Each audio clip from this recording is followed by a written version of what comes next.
Pemirsa Banyuwangi 1 TV kembali lagi bersama kami dialog khusus spesial Banyuwangi memilih pemimpin. Nah, tadi kita sudah berbicara banyak terkait dengan kisruhnya para relawan yang sudah menurunkan baliho Bapak Sumail sebagai calon Bupati Banyuwangi. Nah, ini juga menarik sekali. Sepertinya apakah kalau menurut Pak Bustomi ini Bustoli ya Pak. Bustoli, ya. Pak Bustoli ini kira-kira di Gerindra ini untuk kaderisasinya seperti apa? Seperti itu. Apakah berjalan atau memang saat ini Pak Sumail ini bisa dikatakan layak sebenarnya untuk menjadi Bupati Banyuwangi atau tidak sebenarnya? Ya, saya tidak menilai bagaimana Gerindra hari ini ya. Tapi saya akan bicara soal ketika saya jadi pengurus, saya memang melakukan kaderisasi. Ada namanya latihan kepemimpinan tingkat pratama. Gitu. Sering kita melakukan pendidikan-pendidikan kader.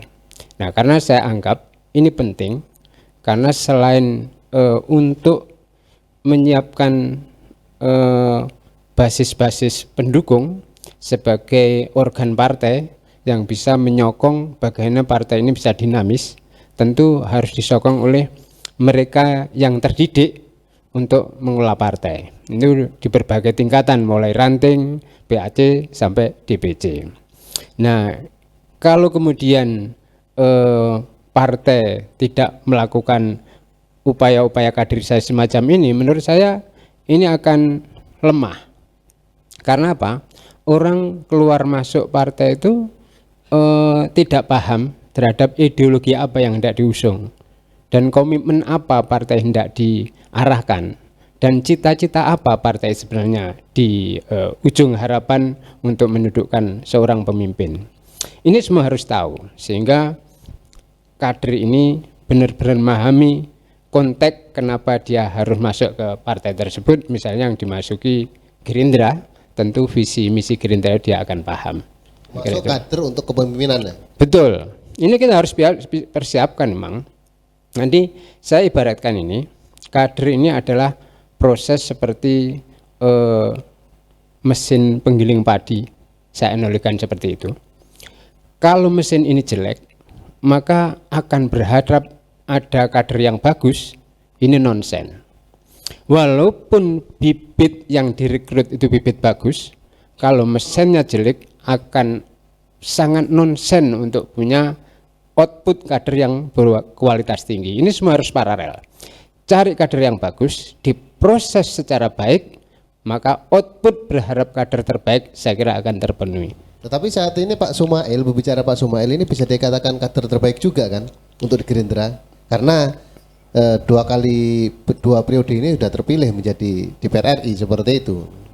Ya, saya kira kita harus akui Pak Sumail adalah kader terbaik dan pantas untuk menduduki jabatan misalnya Bupati Banyuwangi. Tapi lagi-lagi persoalannya adalah untuk menduduki jabatan bupati itu kan harus ada prasyarat-prasyarat yang harus dipenuhi secara teknis, di antaranya yaitu tadi jumlah pengusungnya harus komplit. Dan kita khususnya Gerindra di Banyuwangi ini sayangnya sebagai partai yang memenangkan pilihan presiden ya, dapatnya hanya 6. Ini jadi problem tersendiri. Sehingga kalau sampai saat ini ternyata kawan koalisinya nggak dapat, sudah barang tentu walaupun kita punya kader moncer Pak Sumail, ya tentu saja tidak dapat diusungnya untuk ikut kompetisi sebagai calon bupati. Nah, lagi-lagi saya bilang bahwasanya ini penting komunikasi politik, human release yang baik, terus mampu manuver dalam politik itu tentu juga harus ada manuver-manuver tertentu yang bisa agar misalnya taruhlah Gerindra ini menjadi magnet sehingga partai-partai di sebelahnya mau diajak berkoalisi. Itu penting saya kira. Oke. Kalau Causen, ya, oke. Kira-kira di sudut pandang jenengan ini kan kalau kita lihat ke belakang ya, ini masih belum ada kader partai yang bisa ditonjolkan untuk menjadi seorang pemimpin, seorang bupati seperti itu. Kalau kita melihat kepemimpinan saat ini bisa dikatakan Bu Ipuk ya, itu bukan kader partai politik ya. Yeah. Artinya ini memang partai-partai politik di Banyuwangi ini bisa dikatakan gagal mencetak sebuah kader untuk diusung menjadi calon bupati, menjadi pemimpin atau seperti apa? Ya, baik. Jadi begini, ini juga ada hubungannya dengan pilkada langsung, karena mereka akan dipilih oleh masyarakat luas. Jadi banyak hal-hal yang kompleks yang tadi sudah disinggung ya, terkait dengan kader partai itu tadi, yang nantinya kita usung naik entah di pilkada dan seterusnya. Nah, tapi saya melihat yang pertama, yang paling dominan itu adalah peran pemimpin internal partai itu sendiri, terutama baik dari pusat atau dari tingkatan manapun. Jadi peran pemimpin mencetak kader yang baik ini sangat penting. Bahasa agamanya begini, yang harus banyak belajar itu pimpinannya sebenarnya, untuk bisa mencetak yang katanya tadi gilingan padi tadi itu. Kalau gilingannya bagus, insya Allah hasil yang dikeluarkan ini bagus. Tapi kalau gilingan jelek, kader yang baik itu terpengaruhi ya begitu ya, untuk menjadi tidak baik ya, kan ada kontaminasi begitu ya. Jadi ini juga ada erat hubungannya. Yang paling nomor satu menurut saya pemimpin, Mas Idam ya, kalau ngomongkan dengan kaderisasi partai politik. Nah, kalau disebut gagal atau tidak itu bisa relatif. Karena apa? Karena juga partai ini kan tidak mau, bahasanya itu ya tidak mau konyol juga ya, sehingga mereka terkadang juga melirik sisi lain yang disebut popularitas ya. Kalau ngomongkan sakleknya bisa disebut gagal, saya ngomong gitu, berarti pemimpin partai tersebut gagal menciptakan kader yang sesuai dengan kriteria ideal, entah itu harus populer, humanis, disenangi orang, pandai dan sebagainya ya. Berarti partai tersebut menurut saya bisa dikatakan gagal. Wong dia tidak mengusung anak buahnya sendiri, kadernya sendiri. Berarti kan selama ini apa yang dilakukan kan begitu. Dan berarti ada yang kurang maksimal menurut saya di sini. Nah, cuman lagi-lagi politik itu kan juga tidak hitam putih begitu, karena ini juga menyangkut hajat orang banyak. Ya, juga menyangkut hajat orang banyak. Dan partai politik ini juga hanya sebuah kendaraan begitu. Itu di satu sisi begitu. Jadi kalau saya berpendapat tentang fenomena bahwa banyaknya partai politik yang mengusung calon tidak dari kadernya sendiri, ini adalah wujud dari kegagalan partai itu sendiri. Maka yang harus banyak belajar, banyak minta petunjuk dan hebat itu harusnya pemimpinnya, ketuanya begitu, ketuanya. Karena ini akan memoles anak buahnya, Mas Idam. Anak buahnya itu kadang kurang begitu bagus kalau dipoles dengan kecanggihan tertentu, entah itu dia nanti memanggil konsultan atau apa dan sebagainya, pimpinannya maksudnya, ketika oh mereka aslinya potensi, nanti tak beginikan, insya Allah jadi. Nah itu semua ada hubungannya dengan pemimpinnya atau ketuanya saya kira. Jadi kerja keras menciptakan kader yang baik itu penting, jangan cuma mengatakan wah gimana ini wong kader saya begini, nanti kan saling menyalahkan Pak. Iya. Cuma karena kita, maksudnya karena pemimpin itu dikasih jabatan pemimpin, otomatis dia harus lebih kerja keras menciptakan kadernya yang baik begitu, yang bisa diterima masyarakat. Kalau ketemu masyarakat itu senang, itu yang harus menciptakan ya ketuanya. Dia harus banyak-banyak mengedukasi tentang hal itu, ngajari lah gampangannya itu. Jadi begitu Mas Idam gitu. Kalau dilihat beberapa partai politik ya, mungkin di kaca mata Cak Husen, ini apakah sudah ada beberapa gitu, artinya seorang kader yang bisa dikatakan potensial untuk bisa maju seperti itu, mungkin bisa katakan saat inilah, baik dari Gerindra ataupun dari partai-partai yang lain, sebenarnya ada yang berkualitas lah, bisa maju sebenarnya, ada nggak kira-kira? Ini kan juga tergantung penilaian seorang pemegang kebijakan atau pemegang otoritas yang menentukan itu, Pak ya. Disinilah maka kadang jabatan seorang pemimpin kenapa harus direbut, ya hubungan dengan itu. Nanti ada kader yang nyata-nyata sesungguhnya baik, tapi dicari celah mana buruknya untuk dijadikan sebuah alasan bahwa kader ini tidak layak. Jadi kadang internal partai sendiri dan orang luar sendiri ya melihat secara nyata ini figur yang baik, tapi karena lagi-lagi nanti ada hubungannya dengan pentingnya memilih pemimpin yang baik. Itu nanti di sana. Dan ini memang masalah yang kompleks yang kita hadapi entah sampai berapa tahun lagi untuk bisa memahami itu ya. Jadi hubungannya di situ, Mas Idam.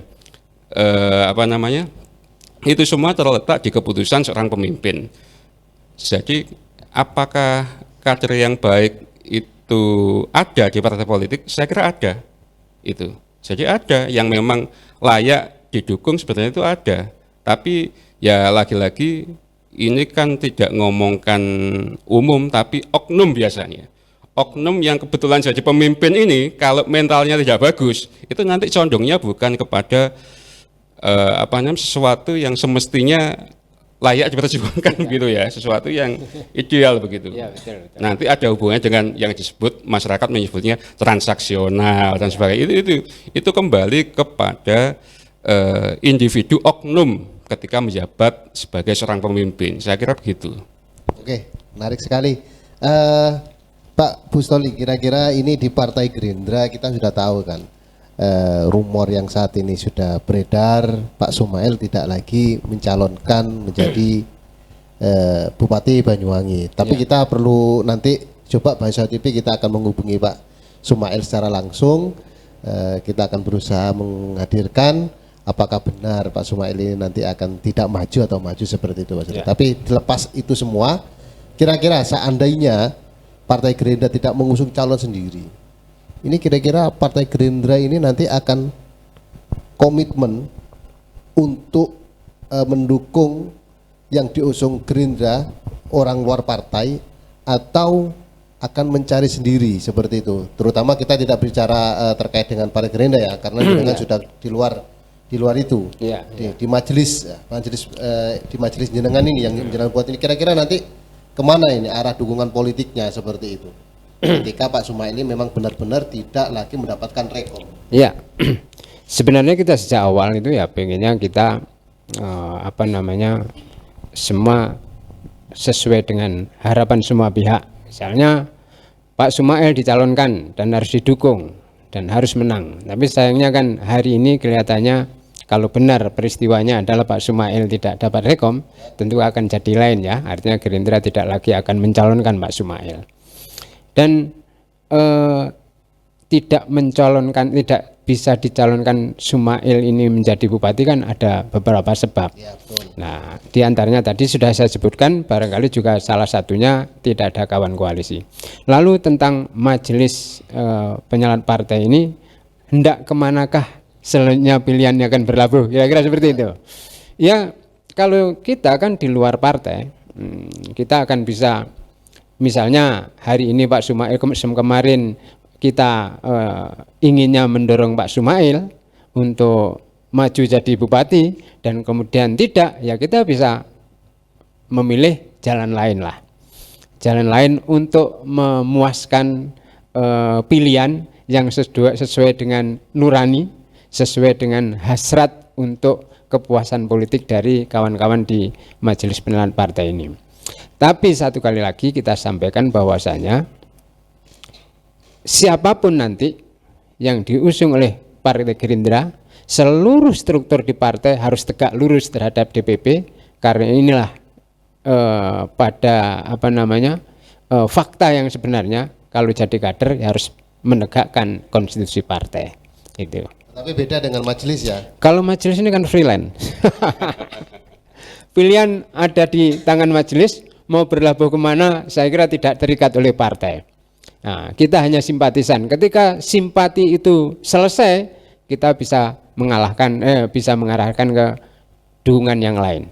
Seberapa besar Pak? Majelis ini seberapa besar sih untuk sebuah pilkada Banyuwangi potensinya, tingkat pemilihnya ataupun Ya kalau majelis ini kan tidak besar karena bukan struktur partai ya. Kita ini kan terdiri dari saya mantan sekretaris, ada mantan-mantan PAC atau pengurus ranting. Kita berkumpul untuk ikut ambil bagian, memberi sumbang saran dan lain sebagainya dan lain sebagainya. Tidak besar, tapi bahwasanya kendaraan berpikir itu lebih bahaya dari hanya kendaraan massa.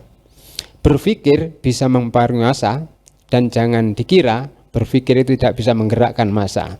Di sini letak MPP itu. Sewaktu-waktu jika kecewa akan ada gelombang untuk balas dendam terhadap kekecewaan itu diarahkan pada pilihan yang sesuai dengan selera MPP gitu.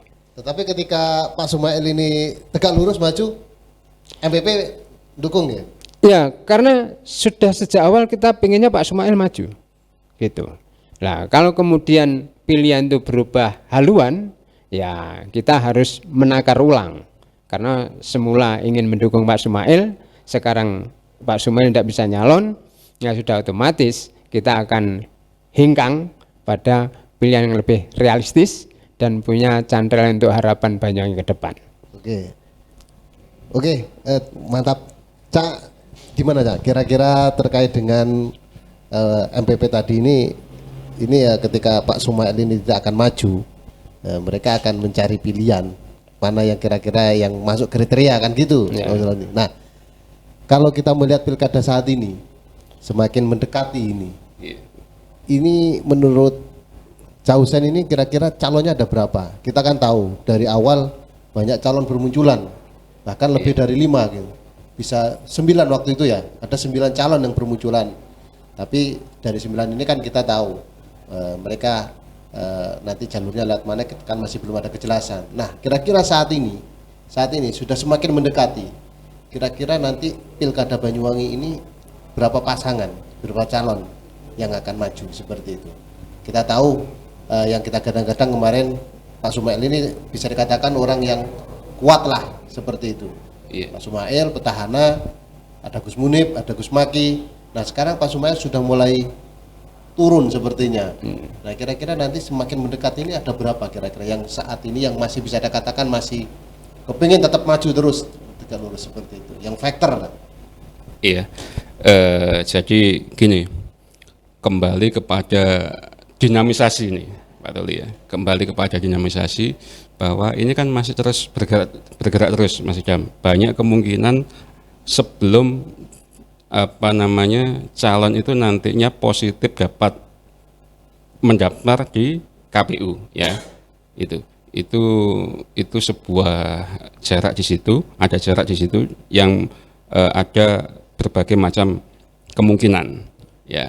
Kemudian kalau kita melihat ramenya ini kan prinsip dari teman-teman yang nyalon hari ini ya, gampangannya itu kan selama janur kuning belum melengkung ya, masih ada kemungkinan. Jadi kita melihat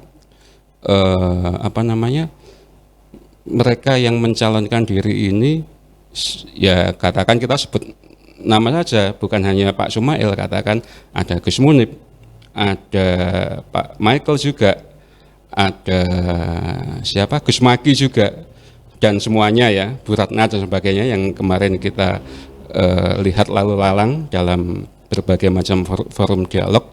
Ini kan lagi meningkatkan elektabilitas turun ke bawah mengenai kemungkinan itu. Nah, mengenai prediksi, jadi begini, kemunduran Pak Sumail ini memang mulai mempengaruhi cara berpikir kita menjelang pendaftaran di KPU yang Agustus nanti insya Allah ya, ini kan sudah Juli nih. Ya. Nah, tapi lagi-lagi partai politik itu punya kekuasaan yang luar biasa, ya kan? Mohon maaf bahasa gampangnya kan semuanya bisa dibolak-balik dan sebagainya. Itu kan wewenang partai politik yang punya alasan tertentu, entah ada desakan, entah apa, itu soal lain, soal nanti. Nah, tapi kalau boleh memprediksi, ini kan memprediksi, saya kok memprediksinya malah hanya ada dua pasangan calon, dua kubu yang nantinya berkompetisi dalam di pilkada ini. Kalau saya melihat fenomena, bukan melihat keinginan saya loh ya, bukan melihat keinginan ini melihat fenomena kok kayaknya bakal ada 2 calon yang akan berkompetisi di pilkada. Begitu Mas Idam. Mantap. Pak Husnoli, Ya. kira-kira ketika ada 2 calon ini nanti, seandainya kita mengandai-andai kan, kita masih belum jelas. Pak Sumail ini nanti ada yang merekrut, ada yang mencalonkan seperti itu. Kita tahu Pak Sumail di DPP seandainya tidak mendapatkan rekom, tetapi berlabuh ada partai lain yang mencalonkan sehingga Pak Sumail maju. Kira-kira ini nanti seperti apa potensinya seperti itu? Ya. Apakah MPP ini nanti tetap tegak lurus ke Pak Sumail atau seperti apa? Ya, kalau Pak Sumail dicalonkan dari partai lain, ya sudah barang tentu Pak Sumail tidak lagi dicalonkan oleh Partai Gerindra. Dan artinya status sebagai kader akan gugur. Sudah barang tentu Pak Sumail bukan simbol dari Gerindra. Karena bukan simbol dari Gerindra, ya sudah barang tentu kita tidak tegak lurus terhadap orang per orang, tapi kita tegak lurus terhadap partai. Nah, kalau Pak Sumail ini tadi dilewatkan ke Gerindra, artinya 2 hal terpenuhi. Kita berharap terhadap figurnya, juga berharap terhadap kendaraannya. Maka kalau ini, maka kita tetap akan mendukung. Tapi kalau tidak 2 ini, berarti kita menggagalkan dua-duanya. Artinya kita juga tidak mendukung Gerindra, juga tidak mendukung Pak Sumail gitu. Kita inginnya ya Pak Sumail, tapi juga diusung dari Partai Gerindra. Apa nanti ada potensi nggak ketika Pak Sumail mungkin seandainya dicalonkan sebagai wakil seperti itu? Begini, sebagai partai pemenang dan punya presiden kan harus ada prestisius. Kalau dicalonkan wakil itu kan kastanya turun. Nah, ini senyampang masih ada waktu. Kalau memang potensi itu masih ada, tadi saya sebutkan sekali layar terkembang jangan surut kembali. Harus diupayakan dulu kawan koalisi yang masih mungkin diajak agar supaya gengsi partai pemenang presiden ini akan naik kasta dan tetap menjaga marwah yang berwibawa sebagai Partai Gerindra. Tapi kalau tidak, ya lagi-lagi bahwasanya kita tidak akan mendukung Pak Sumail, juga tidak akan berlabuh di Gerindra. Kita akan memilih potensi mana yang pantas kita dukung, yang penting tidak petahana. Karena konsekuensi kita itu kenapa dukung Sumail, diantaranya kriterianya tidak mendukung petahana. Karena MPP ini juga ingin ada perubahan signifikan terhadap Kabupaten Banyuwangi ini agar menjadi kabupaten yang lebih revolusioner terhadap pelayanan masyarakat dan kesejahteraannya.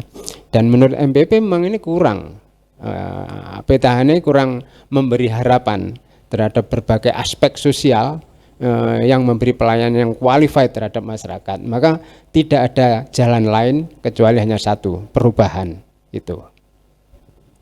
Berarti berbicara petahana, MPP ini sudah tidak mau lagi. Artinya seandainya Gerindra pun nanti berlabuh ke petahana, secara otomatis MPP juga akan menolak ya? Iya, lagi-lagi kita ini bukan struktur partai. Kalau struktur partai harus ikut dan tegak lurus. Saya sarankan seperti itu.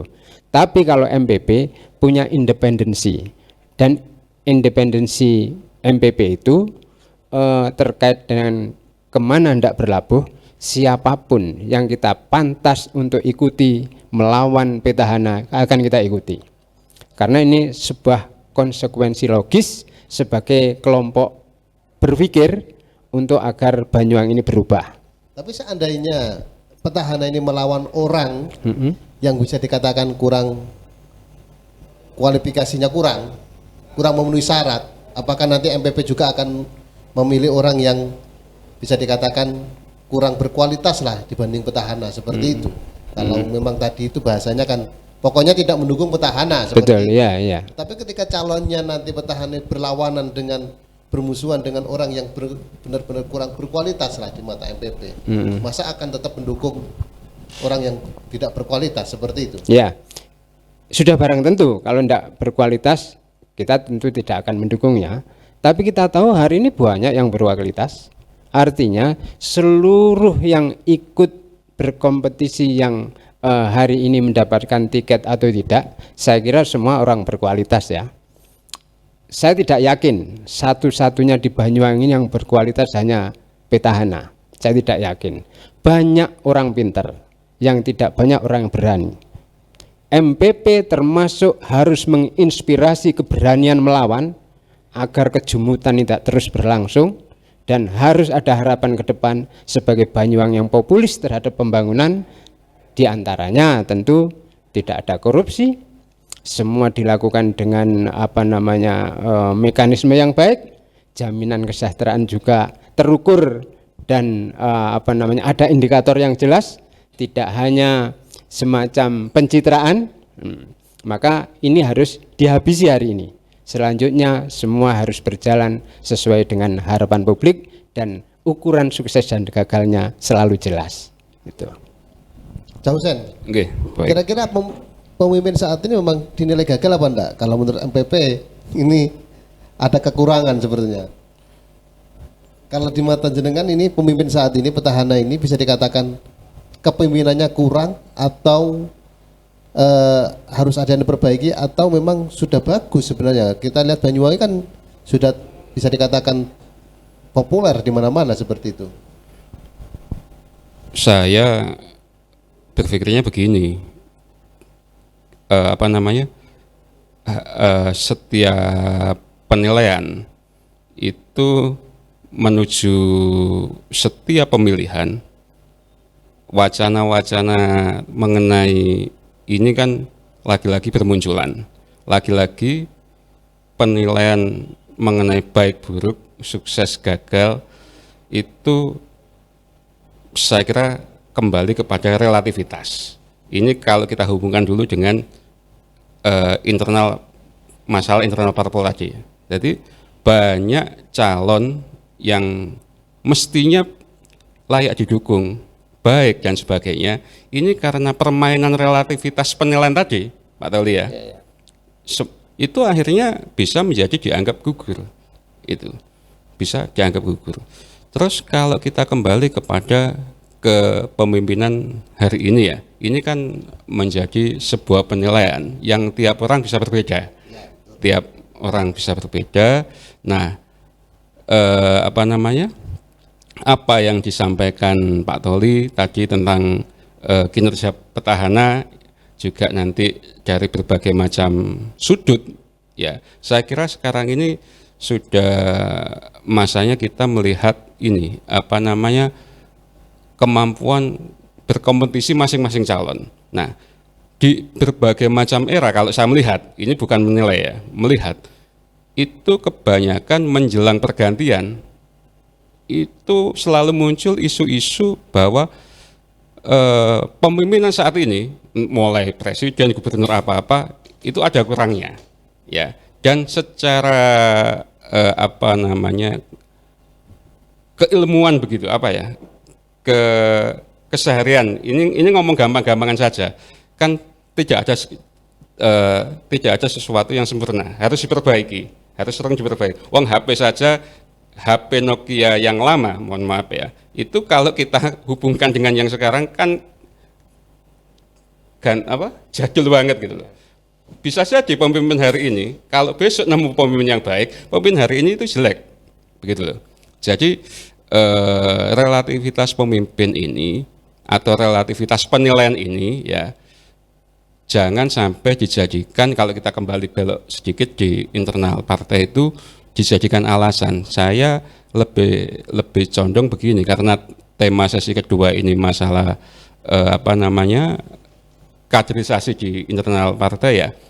Itu tanggung jawab pemimpin menciptakan kader partai yang baik, dan kita semua tahu banyak kader yang memimpin rapatnya bagus, ngomongnya bagus, nanti kadang kalah dengan popularitas sudah jadi masalah. Padahal kalau ngomongkan popularitas, ini kan hubungannya dengan macak dan acting, bukan kepada kualitas, Pak Roli, kan begitu, ya kan?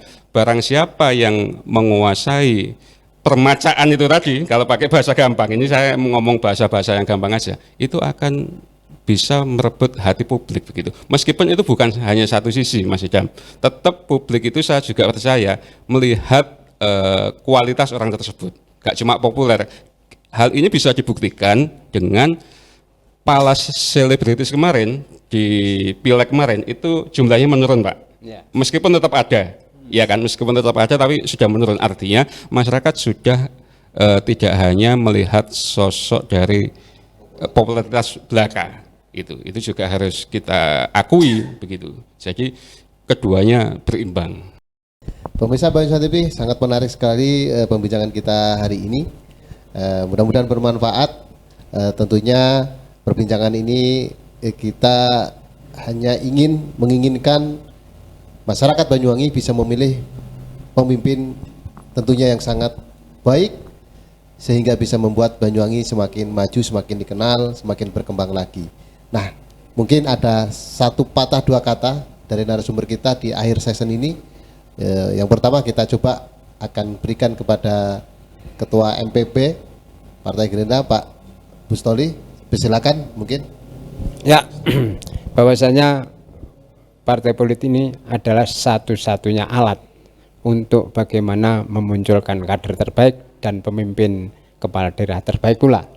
Oleh karenanya, mari kita himbau seluruh partai kembali ke komitmen untuk senantiasa pertimbangannya adalah memunculkan orang yang memang komitmen untuk bikin perbaikan di Banyuwangi. Komitmen itu harus diwujudkan dalam bentuk satu, anti korupsi, kemudian harus seluruh kebijakannya selalu berdimensi populis, kerakyatan yang paling kuat. Yang ketiga, hindari pencitraan. Habis waktu kita. Cukup sekian dari saya. Oke, terima kasih Pak Bustoli. Cak Husen, mungkin ada satu patah dua kata untuk masyarakat Banyuwangi agar bisa membuat masyarakat ini bisa melihat mana pemimpin yang baik untuk masyarakat Kabupaten Banyuwangi. Baik, terima kasih. Dari diskusi ini saya ingin mengatakan bahwa tugas berat seorang pemimpin internal partai ya itu harus lebih bertanggung jawab agar jangan sampai ada istilah mengangkat calon pemimpin dari partai lain dengan dalih apapun, entah itu lebih bermanfaat, entah lebih apa. Jadi saya ingin mengatakan bahwa kerja keras seorang ketua partai politik itu harus lebih ditingkatkan lagi supaya tidak ada lagi pilihan istilah-istilah kader loncat dan sebagainya, atau memilih atau mendukung atau merekom calon yang bukan dari kader partai politik itu sendiri. Dan untuk masyarakat, Pilkada tahun 2024 ini hendaknya melakukan hak pilihnya semua dan jangan ada yang golput. Itu saja pesan saya. Terima kasih Mas Idam. Oke, terima kasih Pak Bustoli, Cak Husen sudah hadir di Banyuwangi TV. Demikian perbincangan kita dengan dua narasumber yang sangat luar biasa. Tentunya tetap saksikan dialog khusus di Banyuwangi TV spesial Banyuwangi memilih pemimpin. Terima kasih. Wassalamualaikum warahmatullahi wabarakatuh. Waalaikumsalam.